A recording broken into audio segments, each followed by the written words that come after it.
तो दोस्तों, आज हम विज्ञान का मॉडल पेपर नंबर 3 स्टार्ट कर रहे हैं और मॉडल पेपर 1 और मॉडल पेपर 2 मैंने डाल दिया है। आज का मॉडल पेपर 2022 का मैं डाल रहा हूं, सेट नंबर 4 बीएम। ठीक है।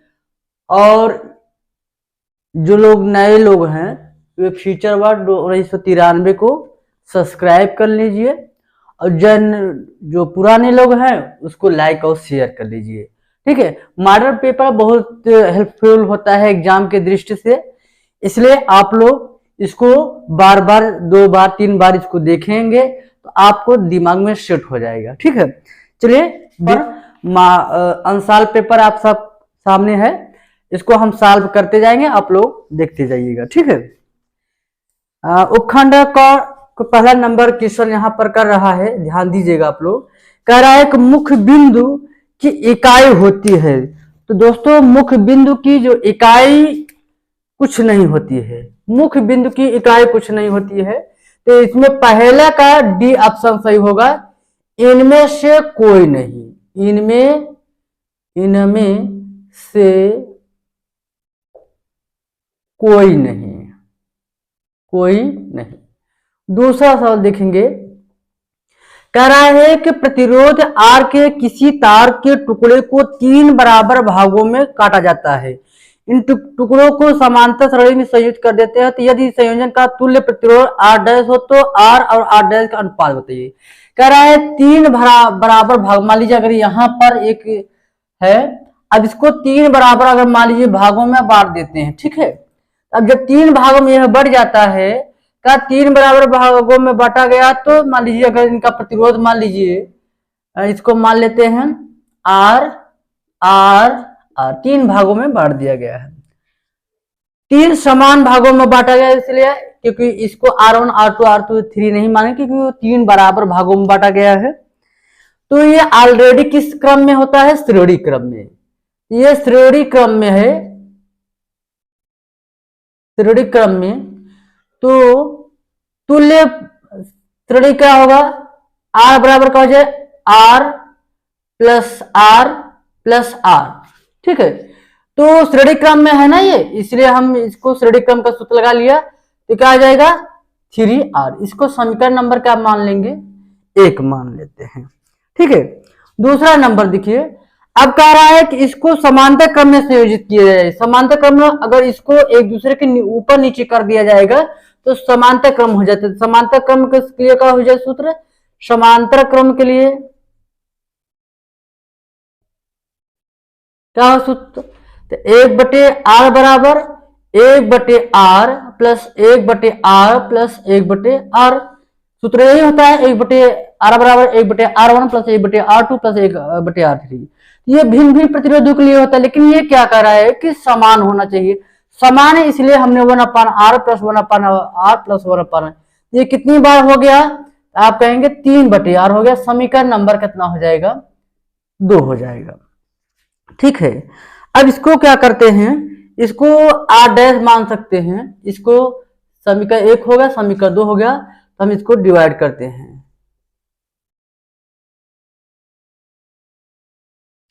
ठीक है। समीकरण 1 समीकरण 2 भागे 1 से समीकरण 2 में भाग देते हैं, तो 1/r डैश बटे 1/r। 1/r डैश का मान क्या है? 3/r बटे r का वैल्यू क्या है?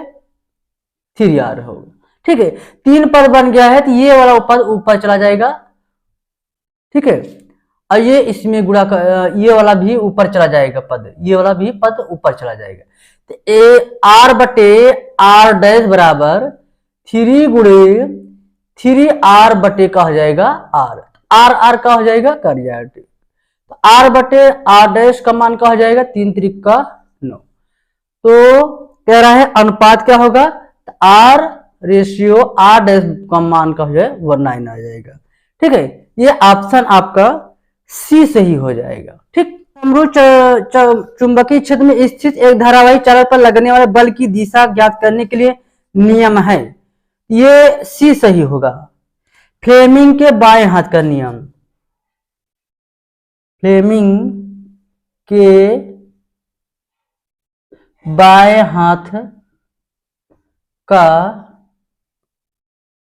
नियम, ठीक है। फ्लेमिंग के बाएं हाथ का नियम से जो है तो बल की दिशा को प्रदर्शित करता है। चलिए यहां आ जाते हैं, सवाल नंबर 4 देखेंगे। कह रहा है समतल दर्पण की फोकस दूरी क्या होता है? तो दोस्तों समतल दर्पण की फोकस दूरी सदैव अनंत होती है, ठीक है, बी सही होगा।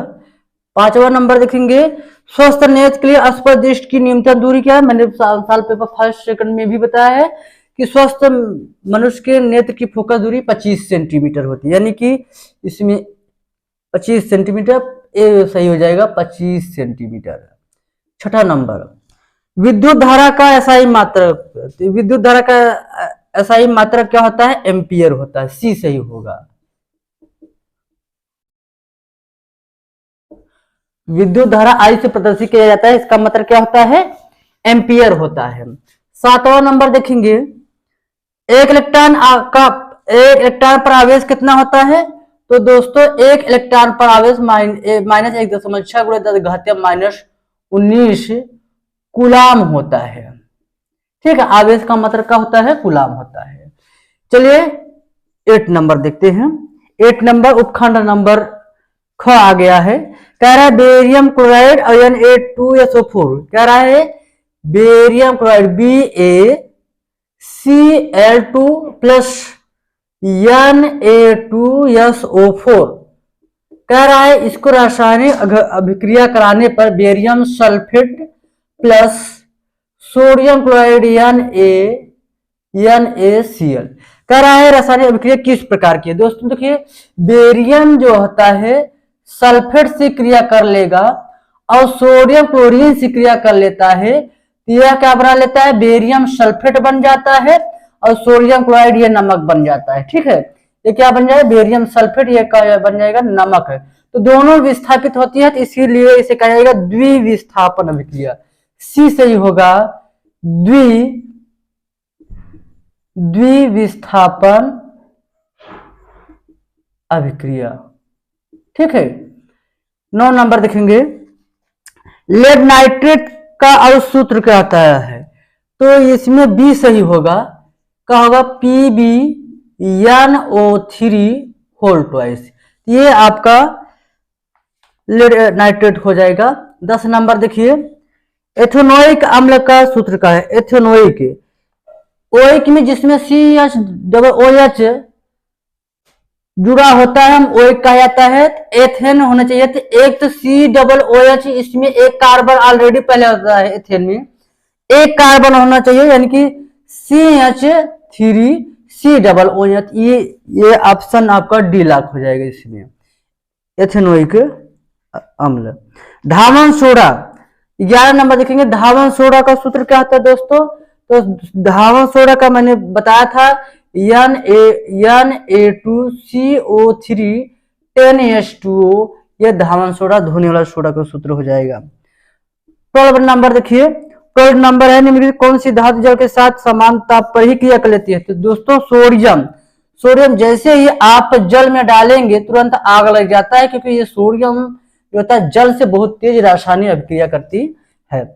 13 नंबर देखेंगे, निम्नलिखित में सजातीय युग्म बताइए। सजातीय युग्म जिसमें जो क्रियात्मक समूह इक्वल होना चाहिए, इसमें सी सही होगा, दिया है HCHO तथा CH2CHO हो जाएगा।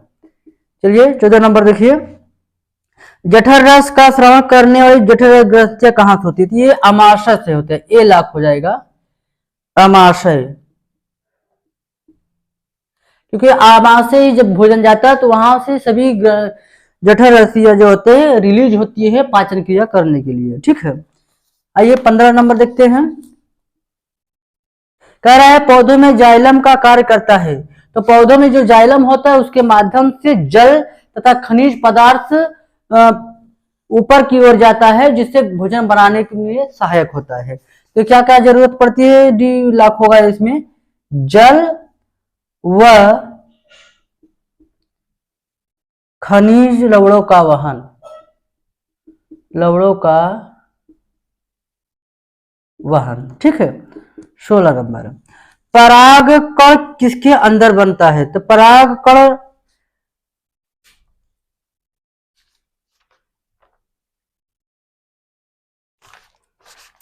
चलिए, पराग कण जो होता है वो पराग कोश में बनता है, पराग कोश, क्योंकि उसमें पराग कोश के अंदर ही पराग कण का निर्माण होता है। चलिए आइए यहां पर देखते हैं 17 नंबर। कह रहा है खाद्य श्रृंखला में शाकाहारी जंतु होते हैं। तो खाद्य श्रृंखला में शाकाहारी प्रथम स्थान पर, यानी प्राथमिक उपभोक्ता कहा जाएगा। क्या कहेंगे? प्राथमिक उपभोक्ता। ठीक है।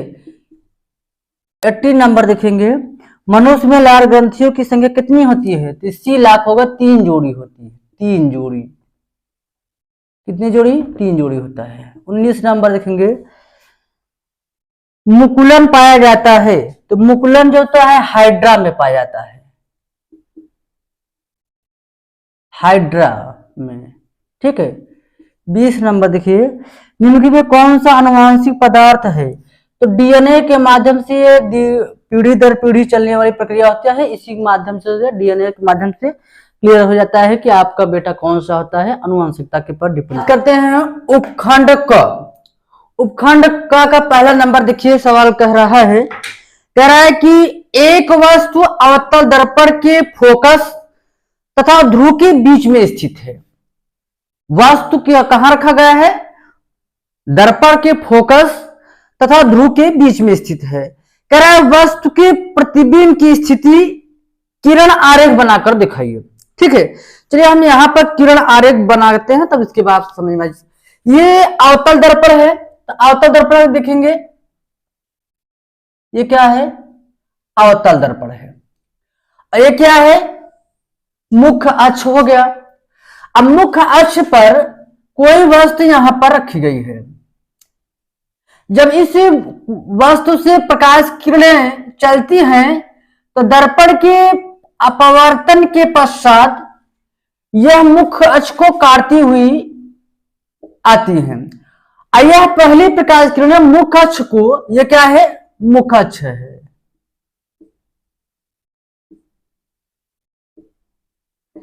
मुख्य अक्ष को पहली किरण जहां पर काटती हुआ क्या होता है दोस्तों?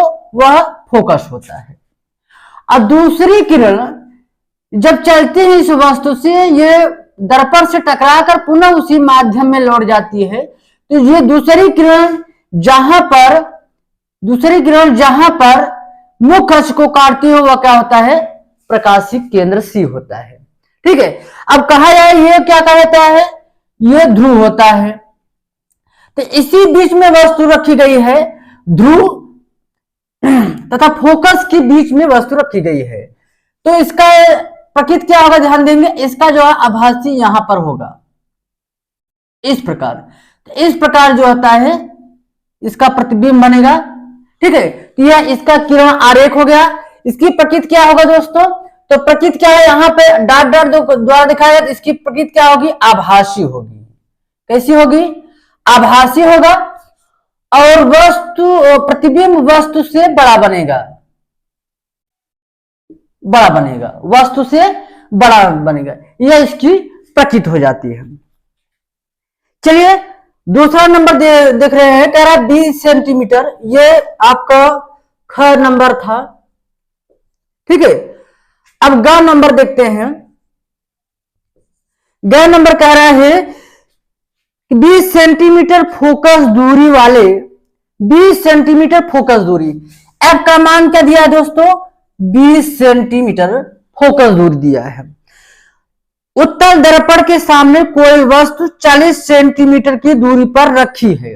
कोई वस्तु रखी जा रही है, यानी कि यू माना जाएगा। कितनी दूरी पर रखी जा रही है? 40 सेंटीमीटर दूरी पर रखी जाती है। कह रहा है प्रतिबिंब की स्थिति ज्ञात करना है, आपको वी ज्ञात करने के कह रहा है। तो दोस्तों दर्पण कौन सा है? उत्तल दर्पण है। यहां लिखेंगे उत्तल दर्पण के सूत्र से। क्या होता है, तो 1/f बराबर 1/v प्लस 1/u हो जाएगा। अब यहां उत्तल दर्पण है इसलिए केवल u का मान ऋणात्मक रखा जाता है और f और v का मान क्या रखा जाता है, धनात्मक। अगर अवतल दर्पण होता तो तीनों मान हम ऋणात्मक रखते। क्यों रखा जाता है ऐसा, क्योंकि दर्पण के तीनों बाएं तरफ बनते हैं इसलिए तीनों ऋणात्मक अवतल दर्पण में रखा जाता है। जबकि उत्तल दर्पण में केवल u रखा जाता है, बाकी v और f यानी कि प्रतिबिंब की दूरी तथा फोकस दूरी दर्पण के दाहिने तरफ बनता है इसलिए उनको धनात्मक रखा जाता है। चलिए मान रखते हैं, f का मान क्या दिया है, आप कहेंगे 20 दिया है, v निकालना है प्लस u का मान ज्ञात करना है, क्या है -40 है। अब इसको क्या करेंगे, आइए हम इधर देखते हैं, 1/20 बराबर 1/v। अब ऋण धन गुणा क्या होता है, आप कहेंगे माइनस होता है, ये क्या हो जाएगा 40 है।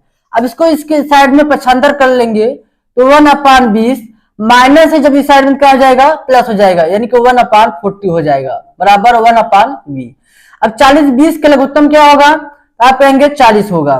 20 दूना 40 दो बार गया, यहाँ पर 2 लिखेंगे, यहाँ 40 कन्नम 40 यानी कि एक बार गया 1/v। अब इसको जोड़ देंगे, क्या है 3/40 बराबर 1/v। अब इसको क्रॉस मल्टीप्लाई करा देंगे तो 3v बराबर क्या हो जाएगा 40 हो जाएगा। तो v बराबर क्या हो जाएगा दोस्तों, तो v बराबर हो जाएगा 40/3। ठीक है, अब इसको हम भाग दे देंगे इसमें, 3 एक नाम 3, 3 त्रिका 9 ऐसे, यानी कि v का मान कितना जाएगा 13.3 सेंटीमीटर इसका प्रतिबिंब की स्थिति हो जाती है। नियम बनाइए तथा इसका सचित्र वर्णन करिए। अब हम देखेंगे ओम का नियम किसे कहते हैं। तो ओम का नियम कि जब किसी चालक की भौतिक अवस्था जैसे ताप दाब या आयतन होता है अपरिवर्तित हो, किसी चालक की भौतिक अवस्था ताप दाब या आयतन अपरिवर्तित रहे तो उसके सिरों पर लगाया गया विभवांतर तथा उसमें बहने वाली धारा के अनुक्रमानुपाती होता है। देखेंगे, माना एक ऐसे कर देंगे,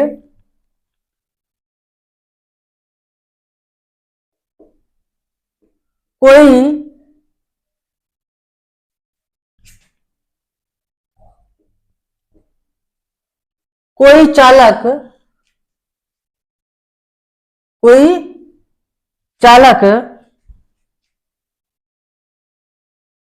ताप दाब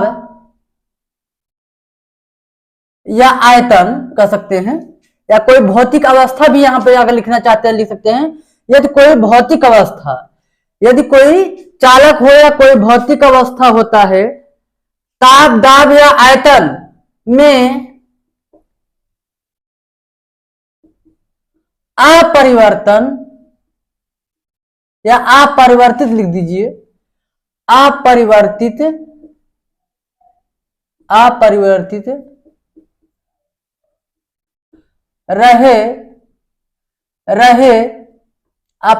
रहे तो उसके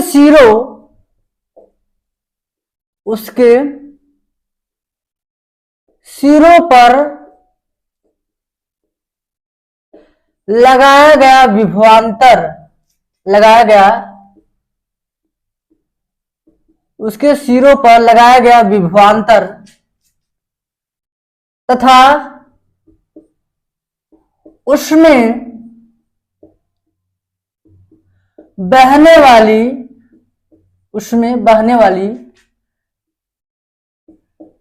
वाली धारा के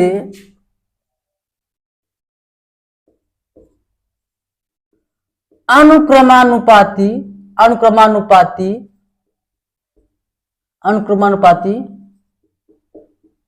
होता है, अर्थात V प्रोपोर्शनल I। अब इसको प्रोपोर्शनल हटाएंगे, कोई कांस्टेंट राशि ले लेंगे तो V बराबर क्या हो जाएगा, हम कैपिटल R ले लेते हैं तो R बराबर क्या हो जाएगा V/I हो जाएगा। जहां R क्या है प्रतिरोध है, V क्या विभवांतर है, I क्या है विद्युत धारा है। इसका मात्रक क्या होता है? ओम होता है, ओम। इसको सिंबल इस तरह प्रदर्शित किया जाता है।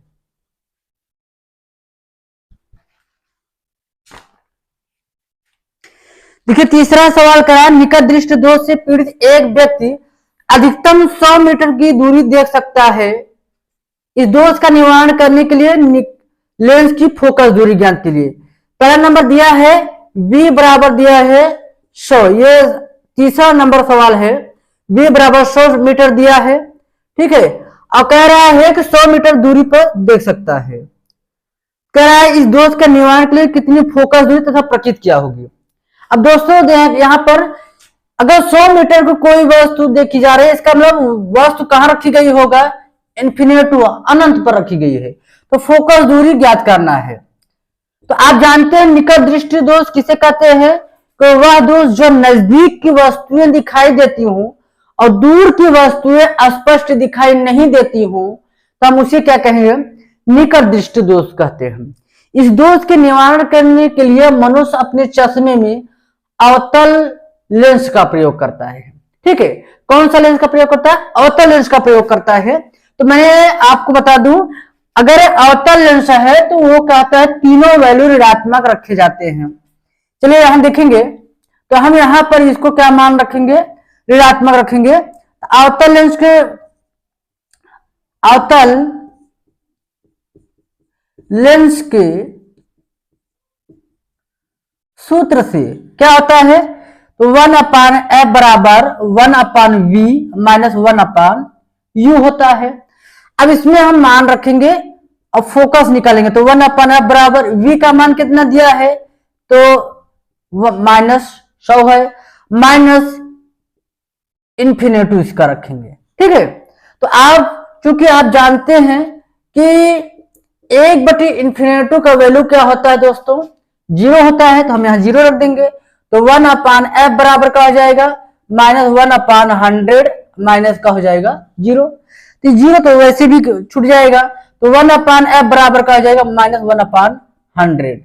अब इसको क्रॉस मल्टीप्लाई जब कराएंगे तो क्या हो जाएगा? f बराबर का हो जाएगा -100 मीटर आ जाएगा, ठीक है। तो अगर कोई वस्तु जो होता है, अगर अनंत पर रखी गई है तो उसकी प्रतिबिंब 100 मीटर दूरी बनेगी तथा उसकी फोकस कितना होगी? वो भी -100 मीटर होगी, ठीक है। तो ये इसका जो होता है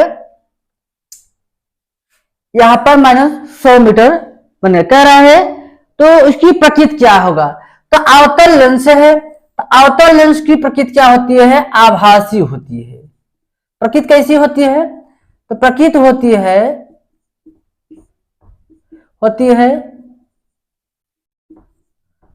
आभासी आती है। तो इसकी प्रकृति कैसी होगी? आभासी होती है। और इसको सीधा देखा जाता है, आभासी सीधा होता है, सीधा होता। परिवर्तन किसे कहते हैं? जब प्रकाश की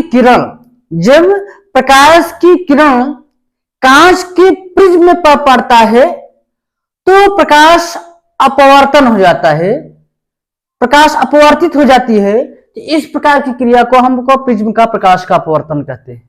पुनः समझिएगा कि जब प्रकाश किरण कांच पर पड़ता है, कांच के प्रिज्म पर पड़ता है, तो वह प्रकाश अपवर्तित हो जाती है। तो इस प्रकार की घटना को प्रकाश का अपवर्तन क्या कहेंगे? जब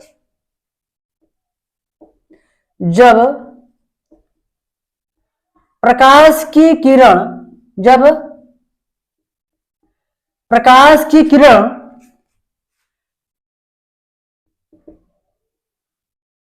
कांच के प्रिज्म पर पड़ता है, जब प्रकाश की किरण कांच के प्रिज्म पर पड़ता है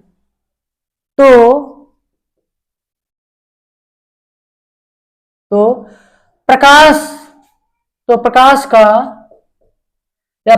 अपवर्तित हो जाती है, प्रकाश अपवर्तित हो जाती है। तो हो जाती है तो उसे प्रकाश का अपवर्तन कहते हैं। प्रकाश का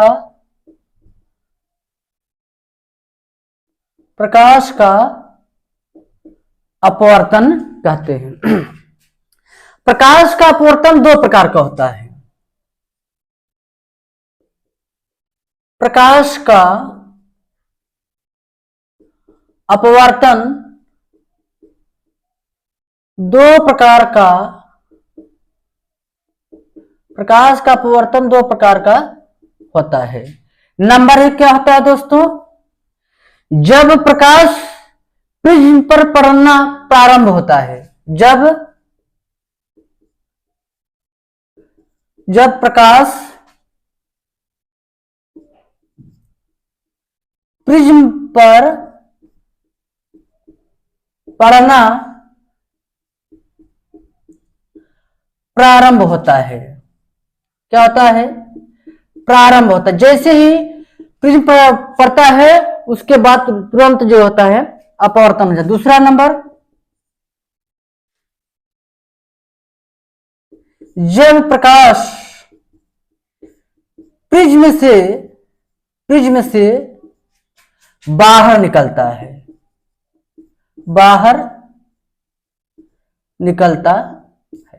तो इस दो प्रकार के घटनाओं में जो होता है प्रकाश का अपवर्तन होता है प्रिज्म में। आप जानते हैं चित्र अनुसार आपके स्क्रीन पे चित्र आ हुआ होगा। आप इस प्रकार देख सकते हैं कि ये प्रिज्म हो गया। जैसे ही प्रिज्म यहां पर पड़ता है प्रारंभ होता है तो यहां से अपवर्तन हो जाती है। उसके बाद पुनः जो होता है कहा जाता है अपवर्तन हो जाती है।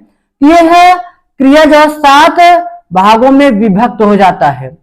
कितने भागों में विभक्त हो जाता है, 7 भागों में विभक्त हो जाता है, जिसमें लाल रंग का अपवर्तन सबसे कम होता है जबकि बैंगनी रंग का अपवर्तन सबसे ज्यादा होता है। तो इस प्रकार की जो घटना को हम क्या कहेंगे, प्रकाश का वर्णविक्षेपण कहा जाता है, क्योंकि यह 7 रंगों में विभक्त हो जाता है। अथवा क्वेश्चन क्या है कि R1 R2 R3 का तीनों का मान 30 है, R2 R4 का मान 20 दिया है, R6 का मान 10 दिया है। यहाँ चित्रानुसार दर्शाया गया। देखिए ये सीरीज देख रहे हैं आप, ये समांतर क्रम में है और ये भी सीरीज क्या है, समांतर क्रम।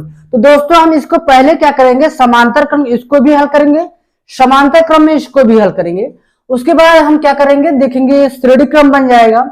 इसको हम कुल प्रतिरोध यहां से निकाल लेंगे। 12 वोल्ट विभवांतर यहाँ पर बह रहा है तो कह रहा है दो चीज ज्ञात है। एक कह रहा है कुल प्रतिरोध कितना होगा, दूसरा कह रहा है विद्युत धारा कितनी होगी। तो देखेंगे पहला नंबर देखेंगे कि R1 का मान भी कितना दिया है, 30 ओम दिया है। R2 का मान भी 30 ओम दिया है दोस्तों, और R3 का मान भी कितना दिया है, 30 ओम दिया गया है। ठीक है, तो पहले हम इसको समांतर क्रम से लगा लेते हैं। तो यहां लिखेंगे समांतर क्रम से क्या होगा, तो 1/R बराबर होता है 1/R1 plus 1/R2 plus 1/R3। तो इसका मान रख देंगे तो 1/30 प्लस 1/30 प्लस 1/30।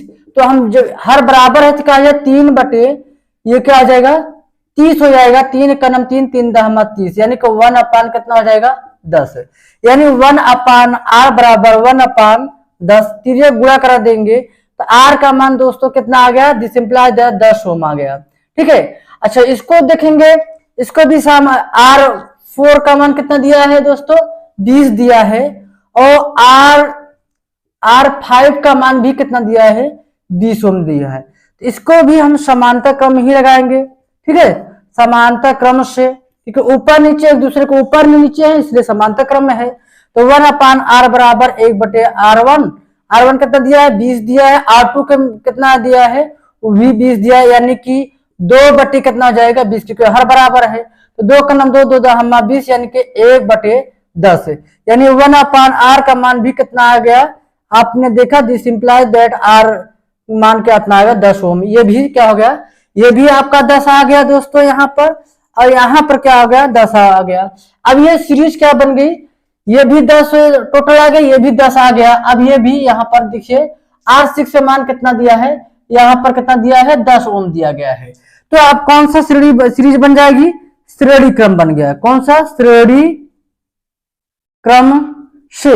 श्रेणी क्रम का सूत्र क्या होता है दोस्तों, R बराबर R1 plus R2 plus R3, या स्मॉल लेटर में लिख सकते हैं, कोई दिक्कत नहीं है। R1 plus R2 plus R3।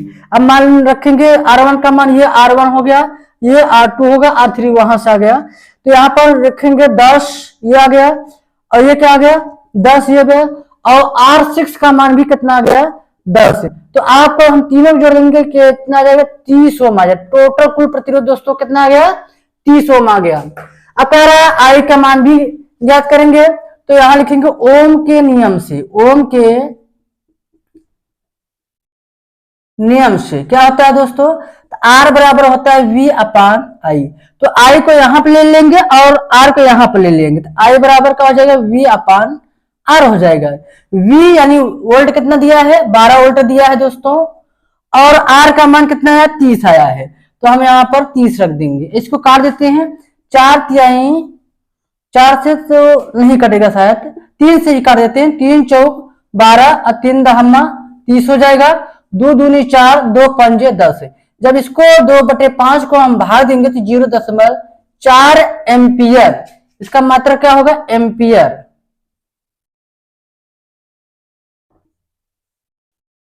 ये आपका आंसर हो जाएगा। नंबर कह रहा है ऑक्सीकारक तथा अपचायक चुनिए। देखिए पहला समीकरण दिया है हाइड्रोजन सल्फाइड दिया है, ये दिया है सल्फर डाइऑक्साइड। यह रासायनिक अभिक्रिया होने के बाद क्या बन गया, जल बन गया और सल्फर बन गया।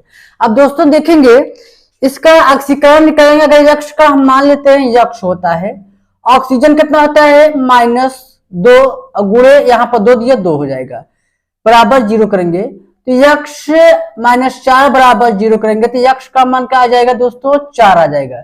यानी यहां पर इसका मान 4 आ रहा है, ये 4 से क्या हो रहा है, इसका H2O है तो उसका 0 होता है, तो यहां पर देखिए घट रहा है। 4 से क्या हो रहा है, कम हो रहा है, 0 हो रहा है, इसका मतलब ये क्या हो रहा है, अपचयन हो रहा है, यानी ये क्या है, एक अच्छा कारक भी है। जबकि यहां देखिए हाइड्रोजन सल्फाइड का -2 होता है, हाइड्रोजन अगर सल्फर के यक्ष मानते हैं तो इसका -2 में 2 हो जाएगा। तो यहाँ पे देखिए -2 से यहाँ पे देखिए सल्फर का 0 होता है, तो यहाँ पर वैल्यू क्या हो रही है, बढ़ रही है। तो वैल्यू जहां बढ़ती है वहां पर क्या कहा जाता है, ऑक्सीकरण कहा जाता है, और जहां पर वैल्यू घट रही होती है उसे क्या कहेंगे, अपचयन कहेंगे। तो आप देख रहे हैं ये क्या हो गया, आपका अच्छा ऑक्सीकरण है, ऊपर क्या अपचयन है। नीचे वाला भी समीकरण देखेंगे, ये देखिए वैल्यू यहाँ पर घट रहा है, यहाँ पर 2 है, और यहाँ पर क्या हो रहा है, इसका कम होता है, तो इसका 2 से कम हो रहा है, इसलिए क्या होगा, ऊपर वाला अपचयन हो जाएगा। हाइड्रोजन सल्फाइड का देखिए यहाँ पर 0 होता है, हाइड्रोजन सल्फाइड का -2 होता है, यहाँ पर देखा आपने -2 होता है, और ये जो होता है कम होकर ये 0 हो रहा है, तो ये क्या हो रहा है, घट रहा है, ये क्या हो रहा है, सॉरी ये बढ़ रहा है, ये क्या होगा, ऑक्सीकरण हो रहा है, और ये क्या हो रहा है, घट रहा है, इसका क्या हो जाएगा, अपचयन हो गया। दूसरा क्या है, खाने वाले सोडा का रासायनिक समीकरण ज्ञात कीजिए, तो उसके 2 उपयोग भी बताइए। तो आप जानते हैं यहाँ सोडियम कार्बोनेट को कार्बन डाइऑक्साइड जल की उपस्थिति में जब इसको रासायनिक अभिक्रिया कराएंगे तो क्या बन जाएगा, सोडियम बाइकार्बोनेट। यहाँ देखिए इसका जो है नाम क्या है, सोडियम कार्बोनेट, सोडियम कार्बोनेट, ये क्या है, कार्बन डाई ऑक्साइड है, ठीक है। और ये आप अच्छी तरह जानते हैं जल है, ये क्या बन जाएगा दोस्तों, सोडियम बाइकार्बोनेट, सोडियम बाई, ये खाने वाला सोडा होता है, ठीक है। यह रासायनिक अभिक्रिया होती है, इनके 2 निम्नलिखित उपयोग किया जाता है। इसको जैसे दांत के पीलेपन होता है, तो दांत के पीलेपन को हटाने के लिए इसका प्रयोग किया जाता है, ठीक है। और कील मुहासे अगर हो रहे हैं तो इससे अगर धुलाई करने पे कील मुहासे से ये दूर किया जा सकता है, तो इनके ये 2 उपयोग होते हैं। आइए 6वां नंबर देखिए कह रहा है कि इसका IUPAC ज्ञात करिए। देखिए इसमें हमें क्या होता है, सबसे बड़ी श्रृंखला चुनना होता है, तो हम इसमें देखेंगे जिधर क्रियात्मक समूह पहले आते हैं उधर से ही नामांकन करते हैं। तो यहाँ देखेंगे 1 2 3, ठीक है। अब इसका जो है आईपीएससी नाम लिखेंगे तो 1 के साथ Cl आया है तो 1 लिखेंगे, 1 क्लोरो हो जाएगा, 1 क्लोरो। और 2 के साथ क्या आ रहा है, 2 के साथ आ रहा है आल, OH रहता है तो आल लिखा जाता है, और CHO रहता है तो आल लिखा जाता है। और ये कितने कार्बन है, तो आप देखेंगे यहाँ पर 3, यहाँ पर 2 कार्बन है तो 3 और 4 2 हो जाए, 2 ठीक है। तो क्या कहेंगे, 4 कार्बन का कहेंगे ब्यूटेन, क्या कहेंगे, ब्यूटेन कहते हैं, ठीक है। ये देखेंगे। अब इसमें देखिए COOH आ जाएगा तो ओइक एसिड आ गया है इसमें क्रियात्मक समूह। चलिए इसका नामांकन करेंगे तो 1, अब इसका इधर चलेंगे 3 जाएगा, इधर चलेंगे तो भी 3 आएगा। अब इधर चलेंगे तो क्या होगा, 1 2 3 4 5 है, यहाँ 1 2 3 4 5, इसमें 5 कार्बन है। तो सबसे बड़ी श्रृंखला आपको यही मिल जाता है, ठीक है। तो हम क्या कर लिखेंगे, यहाँ पर देखिए मेथिल मेथिल 2 जगह है, यानी कि 2 2, डबल बार आया है तो क्या लिखेंगे, डाई, डबल को क्या लिखा जाता है, डाई, ट्रिपल का ट्राई, टेट्रा ऐसे लिखा जाता है, डाई मेथिल, 2 डाई मेथिल। अब कितने कार्बन है, 5 कार्बन, तो 5 कार्बन का लिखा जाता है, पेंट लिखा जाता है, तो इसको हम ओइक एसिड जोड़ देंगे, पेंटेनोइक, पेंटेनोइक एसिड कहा जाए 1, तो 2 डाई मेथिल पेंटेनोइक एसिड ये हो जाए। ऐसे मैंने अयस्क को मैंने बताया था कि वे पदार्थ जो कम खर्च में सरल ढंग से अधिक मात्रा में उत्पादन किया जाता है उसी क्या कहेंगे, अयस्क कहते हैं। लिखेंगे वे पदार्थ, वे पदार्थ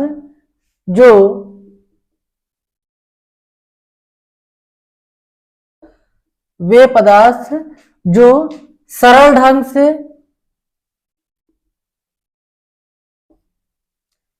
कम खर्च में, सरल ढंग से कम खर्च में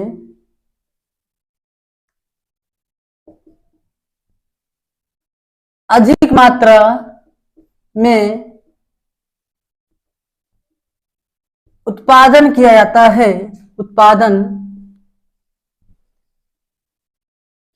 है उसे अयस्क कहते हैं। उसे क्या कहेंगे, अयस्क, उसे अयस्क कहते हैं। खनिज किसे कहते हैं, पृथ्वी के ऊपर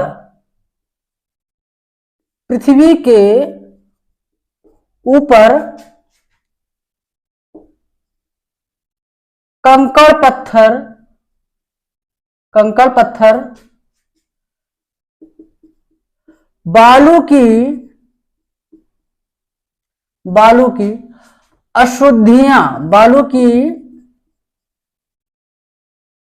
अशुद्धियां उपस्थित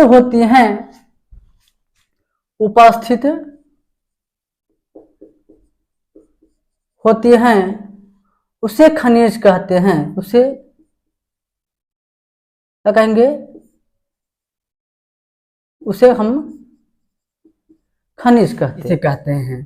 तो मैंने आपको यहां पर बता रहे हैं कि उच्च अणुभार वाले कार्बनिक यौगिक, उच्च अणुभार वाले कार्बनिक यौगिक सोडियम या पोटेशियम के लवणों को हम क्या कहेंगे, साबुन कहा जाता है। यहां देखेंगे CH2 COOC15 CH sodium hydroxide के साथ क्रिया कराएंगे तो यहां पर क्या होगा, रासायनिक अभिक्रिया कैसे होगी, ध्यान दीजिएगा। ये लेकर के सोडियम ये जाकर के क्रिया कर लेगा और यह है हाइड्रोक्साइड से क्रिया करके क्या हो, ये साबुन बना देगा दोस्तों, और क्या बन जाएगा, ग्लिसरॉल है। ये क्या है, सोडियम हाइड्रोक्साइड है। क्या है, सोडियम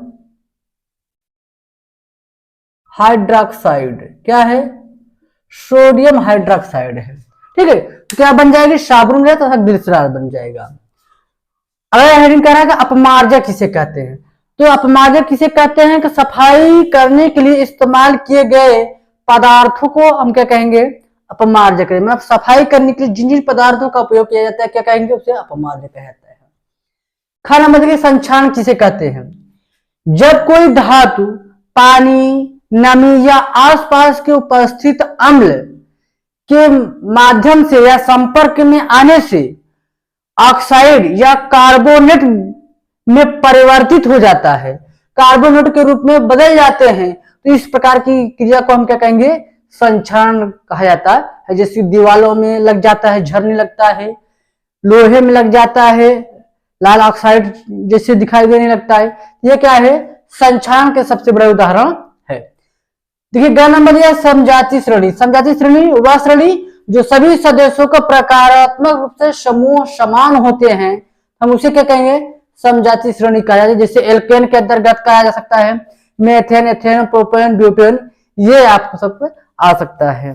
सवाल क्वेश्चन कर रहा है क्या होता है जब केवल संतुलित रासायनिक समीकरण देने कह रहा है। तो देखिए पहला नंबर हम कैल्शियम सल्फेट को कहा, जिप्सम को गर्म करने में क्या होता है, तो कैल्शियम सल्फेट यहाँ पर 1 मॉलिक्यूल और जल जो है गैस के रूप में, उष्मा के रूप में निकल जाती है। ठीक है, 120 डिग्री सेल्सियस जब गर्म किया जाता है।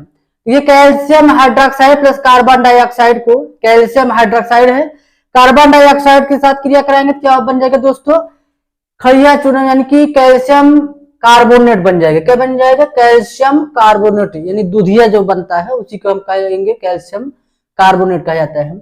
इसको देखेंगे सोडियम प्लस की जल की उपस्थिति में जब क्रिया किया जाता है, ये ऑक्सीजन जो होता है, 2 ऑक्सीजन जा करके और ऑक्सीजन हाइड्रोजन जाके सोडियम हाइड्रोक्साइड गैस बन जाती है और यह हाइड्रोजन भी गैस बन जाती है।